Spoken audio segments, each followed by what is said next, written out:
Hello plus one class. हम पढ़ रहे हैं केमिस्ट्री का chapter 1 some basic concepts of chemistry. अब तक हमने लास्ट लेक्चर में पढ़ा था Dalton's atomic theory, modern atomic theory, atomic masses, molecular masses के बारे में पढ़ा था।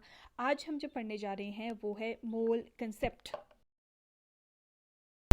क्योंकि हम केमिस्ट्री में डील करते हैं मैटर के साथ और मैटर बनी होती है स्मॉलर पार्टिकल्स के साथ। जो पार्टिकल्स होते हैं क्योंकि वो बहुत स्मॉलर साइज़ के हैं तो उनको काउंट करना, उनकी कैलकुलेशंस करना बहुत मुश्किल होता है। तो उसके लिए एक टर्म डिफाइन की गई है, वो है मोल। मोल होता है it is defined as the amount of substance which contain the same number of chemical units as are present in 12 gram of pure carbon 12। जितनी केमिकल यूनिट्स प्रेजेंट होती हैं 12 ग्राम ऑफ प्योर कार्बन 12 में, उसको हम equal to मानते हैं एक मोल के। जो केमिकल यूनिट्स हैं वो एटम्स हो सकते हैं, मॉलिक्यूल्स, आयंस, इलेक्ट्रॉन्स, कुछ भी हो सकते हैं। मतलब जितने इलेक्ट्रॉन या आयंस प्रेजेंट होंगे 12 ग्राम ऑफ प्योर कार्बन 12 में, उसको हम कैसे डिफाइन करेंगे? उसको हम बोलेंगे मोल। या फिर a mole represent a collection of 6.022 into 10⁻23 chemical unit. क्योंकि अकॉर्डिंग टू एवोगैड्रो हाइपोथेसिस में बोला था कि इक्वल वॉल्यूम कंटेन करते हैं इक्वल नंबर ऑफ मॉलिक्यूल्स, और वो मॉलिक्यूल्स कितने थे? वो थे 6.022 इंटू 10⁻23। तो मोल रिप्रेजेंट करता है collection of 6.022 into 10⁻23 chemical units या एटम या मॉलिक्यूल्स के इक्वल होता है। मोल कंसेप्ट की कुछ और भी डेफिनेशंस हैं, जैसे इन टर्म्स ऑफ मास हम मोल को, 1 मोल को काउंट कर सकते हैं equal to 1 gram atom of element. यानी 1 ग्राम एटम ऑफ एलिमेंट जो होते हैं वो कितने के इक्वल होता है? वो 1 मोल के इक्वल होते हैं। वैसे ही 1 ग्राम मोल ऑफ सब्सटेंस भी 1 मोल को ही डिफाइन करते हैं। 1 gram formula mass of a substance पे डिनोट करता है 1 मोल को। यानी अगर 16 ग्राम ऑक्सीजन का एटॉमिक मास है तो 1 ग्राम एटम यानी 16 ग्राम ऑफ ऑक्सीजन होंगे इक्वल टू 1 मोल। वैसे ही अगर 18 ग्राम वाटर का मोलिकुलर मास है तो 18 ग्राम ऑफ वाटर होंगे इक्वल टू 1 मोल। वैसे ही सोडियम क्लोराइड, KCl, इनके केस में फॉर्मूला मास होता है वो भी होगा इक्वल टू 1 मोल। दूसरा है in terms of particles. In terms of particles को में हम मोल को डिफाइन कर सकते हैं 6.022 इंटू 10⁻23। एटम्स या मॉलिक्यूल्स कितने के इक्वल होते हैं? 1 मोल के इक्वल होते हैं। किसी भी चीज़ के 6.022 इंटू 10⁻23 एटम या मॉलिक्यूल 1 मोल को डिफाइन करते हैं। अगर वॉल्यूम की बात करें तो 22.4 लीटर अंडर NTP, ये कितनी वॉल्यूम, कितने मोल्स कंटेन करेंगे? ये कंटेन करेंगे 1 मोल। ये वो हमारे पास मोल की डिफरेंट डेफिनेशंस हैं जिसको कि हम कैलकुलेशंस में भी यूज़ कर सकते हैं और यूज़ करते हैं।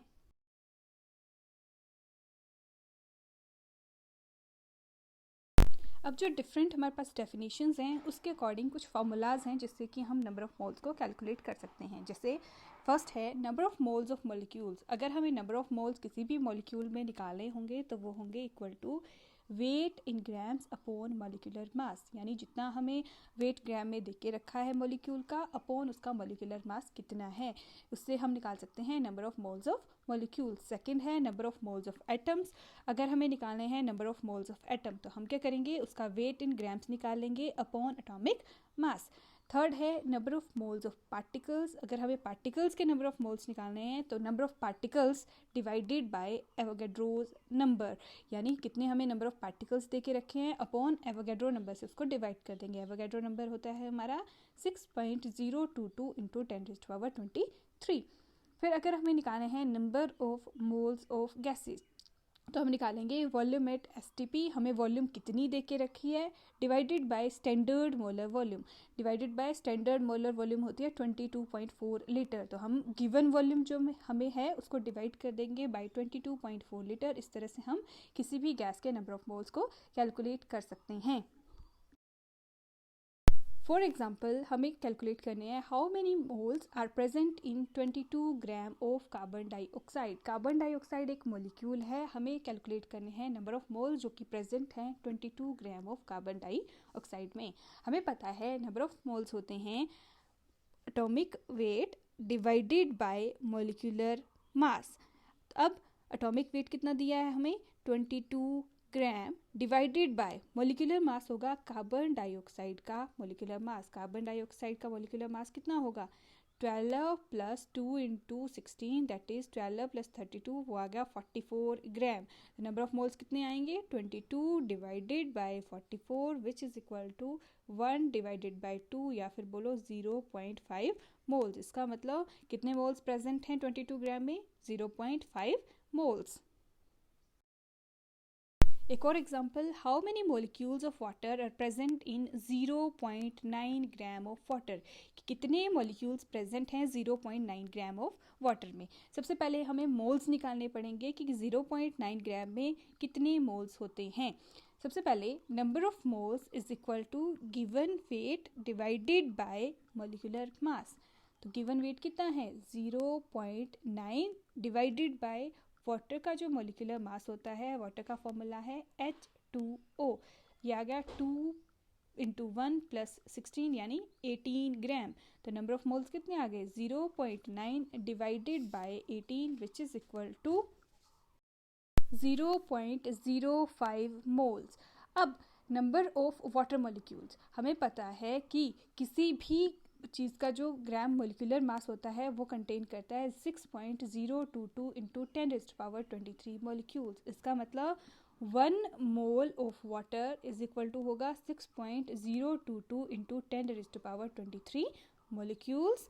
तो हमें कितने में कैलकुलेट करने हैं 0.05। तो 0.05 moles of water will contain equal to 6.022 into 10⁻23 divided by 1 multiply by 0.05 moles.